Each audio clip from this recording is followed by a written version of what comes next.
بسم اللہ الرحمن الرحیم بسم اللہ الرحمن الرحیم آج آپ کے سامنے تحریک تحفظ آئین کی لیڈرشپ اور قبائلی جو ہمارے منتخب نمائندے ایم این ایز وہ آپ کے سامنے بیٹھے ہیں۔ آج چونکہ بجٹ پیش ہو رہا ہے، اس سے پہلے ہم چاہتے ہیں کہ جو قبائلی اضلاع کے مسائل ہیں وہ جو پوری قوم کے سامنے بھی رکھے اور حکومت سے بھی مطالبہ کرے۔ نمبر 1 یہ ہے کہ یہ قبائل اضلاع کی جو مرجر ہوئی تھی یہ ایک کمٹمنٹ کی بنیاد پہ ہوئی تھی۔ ان کے ساتھ وعدہ کیا گیا تھا کہ آپ کو NFC ایوارڈ میں 3% کا شیئر دیا جائے گا، اور جو پسماندگی جو یہ پورے علاقے یہ بنیادی سہولیتوں سے محروم ہے اس کو مین سٹریم میں لانے کے لیے اس کو یہ اسپیشل پیکج دیا جائے گا۔ لیکن افسوس کی بات یہ ہے کہ آج تک جو کمٹمنٹ ہوئی ہے نہ NFC ایوارڈ کا شیئر دیا گیا، نہ ایون جو مرجر کے حوالے سے جو کمٹمنٹ تھی وفاق نے وہ بھی پورا نہیں کیا۔ اور اس کے اثرات کیا آ رہے ہیں؟ الٹا پوری جو بارڈر ایریا ہے، جو ہمارے فاٹا ہے، جو ہمارے چمن ہے، جو بارڈر ایریا ہے، ان کا سارا انحصار جو ہے نا وہ افغانستان کے ساتھ ٹریڈ پہ ہوتا ہے۔ افغانستان کے ساتھ عمل ٹریڈ جو ہے نا بند ہو چکا ہے۔ جو کمٹمنٹ کی گئی تھی ہمارے جہاں آپریشنز ہوئی تھی اور ان کے مقابلے میں ان کو کمپنسیشن دینی تھی، وہ کمپنسیشن ابھی تک نہیں دی گئی، صرف ٹوکن دی گئی ہیں۔ اور وہ جو ہے نا 50,000 کے لوگ ان کو ٹوکن دی گئے، لیکن ابھی تک اس کو فنڈ ریلیز نہیں کی گئی۔ ان کا کاروبار بند کیا گیا۔ اس وقت چمن میں دھرنا بیٹھا ہے، غلام خان میں، خرلاچی میں، انگور اڈا میں، اور یہ ممن کی گرسل بارڈر جو ہے باجوڑ کی، یہ ساری ان کی ٹریڈ ہوتے ہیں، ان کا روزگار ہوتا ہے یہ افغانستان کے ساتھ۔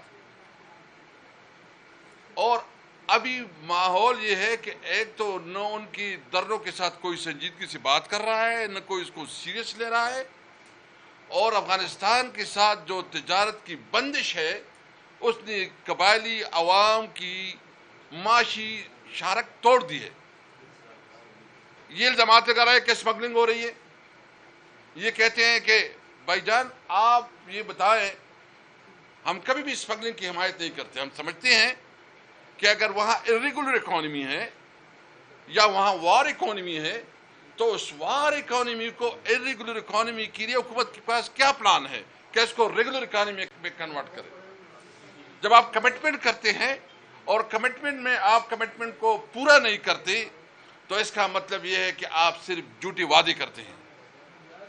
ہم بہت افسوس سے کہتے ہیں کہ ابھی تک جتنی بھی دھرنے بیٹھے ہیں، جتنی بھی قبائلی اس وقت ایک شدید کرب سے 6 مہینے 7 مہینے جو ہے نا وہ دھرنے پہ بیٹھے، کوئی اس کے ساتھ بات نہیں کرنا چاہتی۔ کیا وہ اس ملک کی شہری نہیں ہے؟ کیا وہ اس آئینی پاکستان کے تحت اس کو پروٹیکشن نہیں ہے؟ کیا لا اینڈ آرڈر جو اس وقت وہاں ایک سچویشن بڑھتی جا رہی ہے، کیونکہ جب بے روزگاری بڑھے گی، جب معاشی بدحالی بڑھے گی، جب آپ کا کاروبار ختم ہوگا تو فائدہ کس کو ہوگا؟ یہ ایکسٹریمزم آگے بڑھے گی، یہ بے روزگاری بڑھے گی تو بدامنی بنے گی، اور اس وقت بدامنی کی جو صورتحال ہے وہ آپ کے سامنے ہے۔ ہمیں شدید تشویش ہے اس کے اوپر۔ ہم سمجھتے ہیں کہ وفاقی حکومت شاید اس پوری علاقے سے کوئی انتقام لے رہی ہے، اور جس طرح رویہ رکھا جائے، میں آپ کو بتاؤں نا، میں ایک پاکستانی کی حیثیت سے، میں ایک پاکستانی کی حیثیت سے اپیل کرتا ہوں کہ خدا را ان لوگوں کے اوپر رحم کرے۔ یہ جو کچھ کر رہے ہیں یہ آپ فیڈریشن کے خلاف خود سازش کر رہے ہیں۔ یہ جو کچھ آپ کر رہے ہیں یہ خود آپ وہ ماحول پیدا کر رہے ہیں کہ لوگوں میں بغاوت ہوتے، سچویشن بہت خطرناک ہوتی جا رہی ہے۔ نمبر 1 ہمارا مطالبہ یہ ہے، نمبر 1 ہمارا یہ ہے کہ جتنے دھرنے بیٹھے ہیں ان کے ساتھ بامقصد مذاکرات کی جائے۔ نمبر 2، جتنی کمپنسیشنز آپ لوگوں نے اعلان کی اور کمٹمنٹ کی اور ٹوکن ایشو کی ہیں، ان کو تمام کو جو ہے نا آپ اپنا کمپنسیشن ان کو دے، جو کمٹمنٹ ہے اس کے مطابق دے۔ افغانستان کے ساتھ جو تجارت کی بندش ہے اس کو فوری طور پر کھولا جائے۔ اگر آپ سنجیدہ ہے تو صوبائی حکومت کے ساتھ بات کریں، اور جو ارریگولر اکانومی ہے ان کو ریگولر اکانومی میں کنورٹ کرنا، اور وار اکانومی کو ریگولر اکانومی میں کنورٹ کرنے کے لیے ایک میگا پروجیکٹ ہے، ایک پورا اس کے لیے ایک پیکج دیں، تاکہ قبائلی عوام کو احساس ہو کہ ہم برابر کے شہری ہیں اس ملک کے۔ اور جو اس وقت امن و امان کی صورتحال بڑھتی جا رہی ہے، اور جو بارڈر پہ جو ہو رہا ہے، وفاقی حکومت کو ہم یہ نہیں کہتے کہ وہ آپریشن کرے، یہ مسئلے سیاسی طور پر حل ہوں گے، یہ سیاسی مسائل ہیں۔